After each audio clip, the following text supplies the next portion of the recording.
now that we know our skills, these skills are sort of like, think of it as a house, right? And in the house we have different rooms, and in each room we have different equipment or different bed sizes, different arrangements as a whole, right?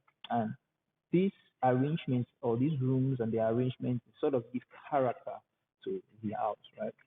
So our skills will be the house, right? And then what we call core, right? Core will now be the rooms in the house that give character to the skill, right?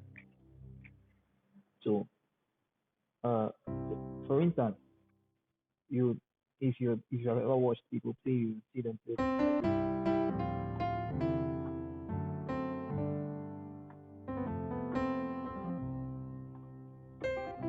You see them play things like that, right? So I used to ask myself a question back in the day. I was like, are they just like pressing notes? Like, nope, they're not really just pressing notes. They exactly know what they're doing and they're very intentional about what they're doing. So what are they doing? Well, they're really just playing chords of the chords that have been formed from the scale, whatever the scale is it C minor scale, C major scale, D, is it major minor scale, diminished scale, whatever. But they understand what you should understand from here is that chords only come from scale. So that's why I said the scale is the house and the chords are the rooms in the house. So you can't have a chord without a scale. It doesn't work like that. So now, say for instance we have these notes of our C major scale, and we have do, re, mi, fa, sol, la, si, do, right? We now want to just, right? You should just take note of the fact that in each scale we have seven chords, and these chords are usually called diatonic chords, and all that really means is chords belonging to the scale, right? Chords that use just the notes of the scale, because there's something called non-diatonic chords, which are, for instance, if I were playing in the key of C, you'd expect me to play using just the notes of the C major scale, but oftentimes you see me do things like, so what is not doing in the C major scale, right? You would see me or any other person do things like that. So that's because they're using chords that are not diatonic. So they're using chords that are not belonging to the scale. And as we grow in music, you come to understand why all of that happens. Okay, but for now, we want to get our diatonic chords, so our chords belonging to the scale of C. I remember I said there are seven chords in each key, in each scale, right? So no, not in each scale, in the major scale, right? So we want to get our first of our seven chords. Now, just like we had okay, now this takes us to the number system, right? What is the number system? Well, remember that when we built our scale, we said it gave us the sound of the soft annotation do, re, mi, fa, sol, la, si, do. So we want to get our do chord. So that's the first chord in the scale of C, or sorry, in the C major scale. What we'll actually do is we'll just hold down the first note, and then we sort of take the major scale formula that we have, the whole step, half step, the two whole steps, one half step, three whole steps, and a half step, and we sort of break it to two. So instead of having two whole steps, one half step, three whole steps, one half step, all we simply really do is we have two whole steps, one half step, and then one whole step. So this time it's not three whole steps again. We just have two whole steps, one half step, and then one whole step. So let's do that again. So we find our first note, which is our do, and then we apply the formula, one whole step, that's one whole step, two whole steps, and we have the first three notes of that chord, and then we apply a half step from here, and then we take another, the last of our whole steps. So you see, two whole steps, one half step, one whole step, and then we have these 5 notes. Okay, but this is crazy, right? Because how are we going to hold all of these chords, all of these notes when we want to play, just to play one chord? Like, how are we going to play, right? Okay, but here's the thing: when you have these 5 notes, right? All you really need to do is take your first note rather, which will be your do. Then you skip a note, right? And then you take your third note, you continue pressing that note, and then you skip another note, and then you take your last note. So you take the 1, 3, and the 5, right? And then you have your first chord, right? So remember, we applied our 2 whole steps, one half step, one whole step, our formula to build the chord, right? And that's really the formula to build a major chord, right? And we would understand in a second what a major chord is and what a minor chord is. And there are so many other chords, right? That we would understand what a major and a minor chord is. That's really the first 2 things we need to learn. So remember, when we have these first 5 notes, because we've applied our formula, we take the one, we keep pressing the one, we skip the next note, and then we press the third, and then we skip the next note, and then we press the fifth, and then we have our C major triad, right? And it says, the software says C, right? That's really a C major triad. Major triad is just a fancy way of saying a major chord with 3 notes, because you could have a major chord with 4 notes, you could have a major chord with 6 notes, and so on, right? Now we have C major triad. Now, if we took, so we have our first chord in the key of C. Now, we keep that aside, and then we want to get our second chord in the key of C. So what do? We just simply find our second notes. Re, re, re. So do, re, this way, and then what do? We apply the same formula, right? So we have whole step, and what's the formula again? 2 whole steps, one half step, one whole step. This is the formula to build a major chord, guys. Don't get it confused. Don't get it confused with the formula for a scale. Right? So that's the formula to build a major chord. 2 whole steps, one half step, one whole step. This thing, you just really have to practice it, and it just become natural, right? It's okay. It can be quite confusing when you start out, but trust me, a few weeks of practice, and this thing should be in you, and you don't really think of it anymore when you play. Okay, you just know. So we have identified our second note, our re, and we are now trying to build our second chord. So we apply our formula, 2 whole steps. So we take the first whole step, then we take the second whole step, and then we take half step, right? And then we take another whole step, and that gives us 5 notes, right? And remember, we can't really play music like this with all of this, so we take a 1 note, we skip the second, we take the third note, we skip the fourth, and then we have the fifth, and you see we have our second chord. Okay, but now something is crazy, something's off, right? Something's not right, because remember, when we built our C major scale, we never had a black note in it. We never had an accidental. Let me not use that. We never had a black note in it, right? So then, how in the hell did this black note find itself here? That's why I said that is the formula to build a major triad, right? Because the reason we have a black note here is because this is really a major triad, but we don't want that. Okay, let me say this quickly, right?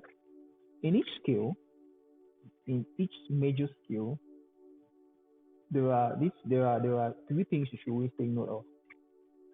The 1, the 4, and the 5 chords, or the do, the fa, and the sol chord, would all be major chords, right? And you'd understand what I mean by that in a second, right? They will all be major chords. Meanwhile, the 2, the 3, and the 6, or the re, the mi, and the la chords would always be minor chords, right? They will be minor chords. And then the 7, or the T, would be a diminished chord, right? Okay, so that will make sense in a second. So now that we have our two chord, and we find that this is a major chord, right? And remember that we just said a second ago that our re or our two chord is always going to be a minor chord. It makes sense then that we have a black note because this is a major chord. And it doesn't, and you see, it doesn't add up to the scale because in our C major scale, we never had a black note. So how do we make this fit? So in an effort to try to make this fit in the scale, what we do is this black note, we flatten it. So remember when we're talking of accidentals, we said to flatten a note just meant to move it a half step down, a half step to our left. So if we move this note a half step to our left, we have this note. And you see the software on the screen says D minor now. So it's no more just D. When it says just D like that, it usually means a major chord. And now it says D minor because we flatten the third. So guys, remember, anytime you flatten the third note of any chord, you have a minor chord, right? So that's what we do to sort of make these two chords fit. We flatten the chord, and then because we flatten the chord, we now have a minor chord on our two. So we have two chords already. The one, the two. The one is a major chord, like I said. The two is a minor chord, right? Now, we want to build our third chord. We simply apply the formula again. Two whole steps, one half step, one whole step. So whole step, half step, and then whole step, right? Then we have these first five notes. We take the one, we skip the two, we take the three, we skip the four, and then we take the five. See, we have the same problem on our three chord. We have the same problem on our three chord. So what do we do to make this fit? We simply take that third note that's sticking out, and then we flatten the note until we have a minor chord.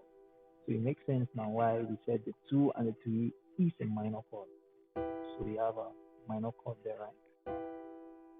Yeah, so we have a minor chord there. So our first three chords will be one, so do, re, mi. The two and the three are minor, the one is major. So now let's get to our fourth chord. Now let's apply our formula.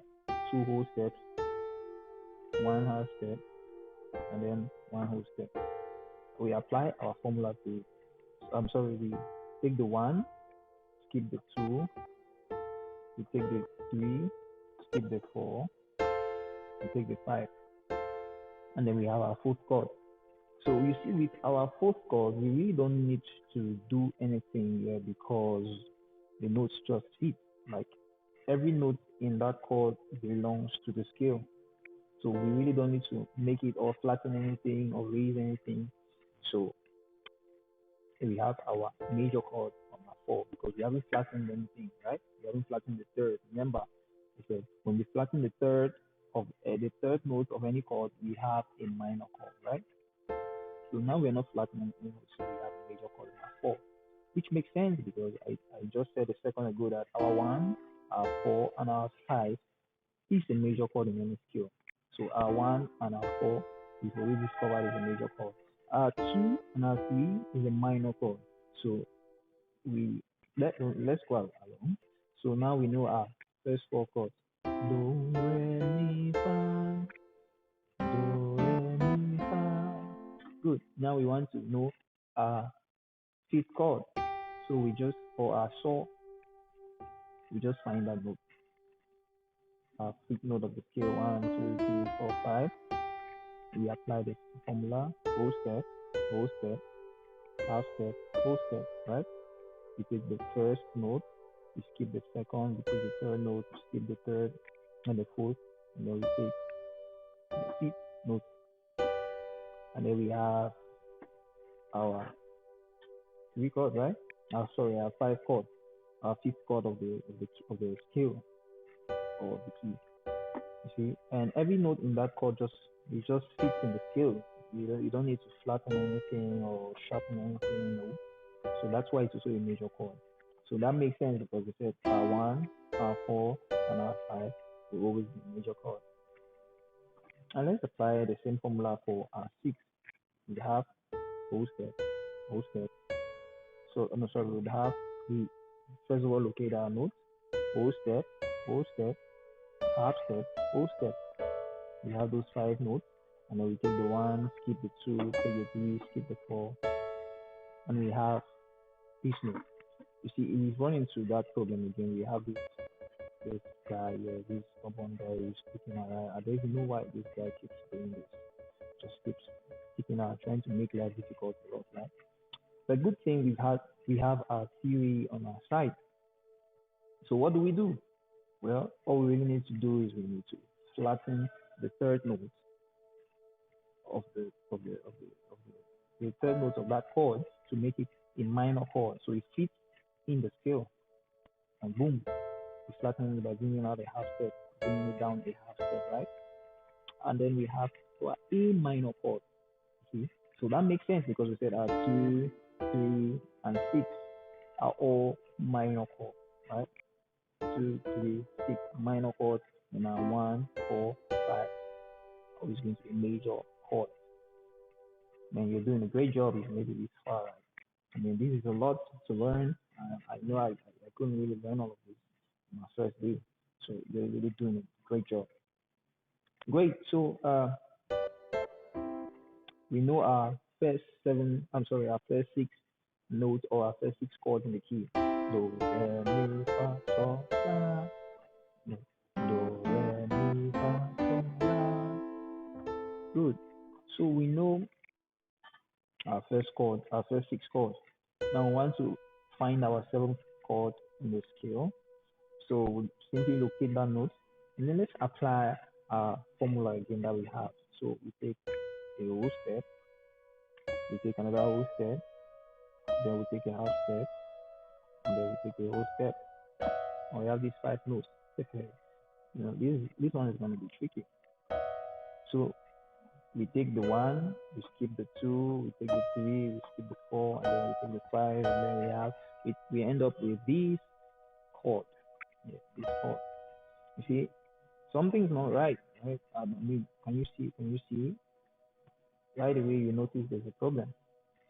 Instead of having just one black note, one problematic note, one stubborn guy sticking out, this time we have 2. So we've been able to defeat all the other guys, and then this guy decides to show up and he's like, "No, I'm the king." I mean, so we have a boss here, and he has 2 black notes in the key, and it's making life very difficult for us. So let's try what we did for the other notes. Let's first sharpen the third note to make it a minor chord. When we sharpen this third note by bringing a half step down, we now have a B minor chord, right? Now we have a D minor chord, but something's still not right because we still have this note, and this note is not part of our C major scale, right? So it doesn't make any sense. What on earth are we going to do? How do we make this chord fit the scale? So very simple. Now we flatten the third note. We also flatten the 5th note. So we flatten this note too by half step, right? Good. And when you flatten that note, you end up with this chord, in which is called a diminished chord, right? So remember, I was saying earlier that in any scale, in any major scale, we have our 1, our 4, and our 5, which will always be major chords. We have our 2, our 3, and our 6, which will always be minor chords, and then we have our 7, which will always be a diminished chord, right? That makes sense, right? Now, because we have a B diminished chord on our 7th note. And why is this a diminished chord? Because we flatten the third note and then we flatten the 5th note. So when we flatten the third and the 5th note of any chord, of any major chord, we end up with a diminished chord, right? So that's why our 7th note is a diminished chord. So that's our T. So congratulations, we have our 7 notes of the scale. And then we simply return to our first note, which is just an octave higher. Oh, and by the way, I didn't speak on what an octave is. So an octave is really just, think of it as a full circle, on the keyboard on the piano. So from these notes, from this C note to the next C note on the piano would be an octave, right? And from this C note to the next C note would be another octave. So that's why I think of it as a full circle. So we form full circle. And let's practice that on another key. So if we took a F sharp or G flat, so another G flat, you see we have an octave and the same thing, right? That's really what an octave is. So yeah, so we have our first seven notes on the piano.